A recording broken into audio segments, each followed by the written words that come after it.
इकबाल का एक ख़त जो उन्होंने प्रोफेसर मोहम्मद अकबर मुनीर के नाम तहरीर किया। ये ख़त कुलियात मकातीब इकबाल मुरतबा सैयद मुज़फ़्फ़र हुसैन बरनी की दूसरी जिल्द से लिया गया है। लाहौर 17 मार्च 1925 ईस्वी। डियर मिस्टर अकबर मुनीर, अस्सलाम वालेकुम।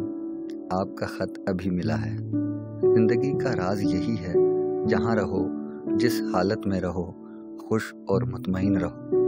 दुनिया में बहुत कम आदमी हैं जो अपनी ज़िंदगी के मुख्तलिफ अहवाल व मकासद से आगाह होते हैं। आम तौर पर हम सब लोग अपनी ज़िंदगी का महज एक खारजी मुशाहिदा कर सकते हैं। अंदरूनी अलल व असबाब व नताइज हमारी नज़र से मख्फी रहते हैं।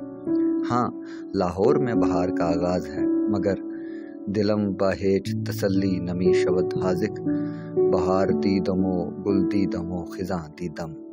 माहिनो ज़रूर मुरतब कीजिए, इससे बहुत फ़ायदा होगा। ज़बूर अजम के लिए एक मुद्दत दरकार होगी। बहुत से और मशागिल हैं जिनकी तरफ तवज्जो ज़रूरी है। अगर इसी काम में सरापा महव हो सकता तो अब तक ख़त्म हो गया होता। वस्सलाम, मोहम्मद इकबाल।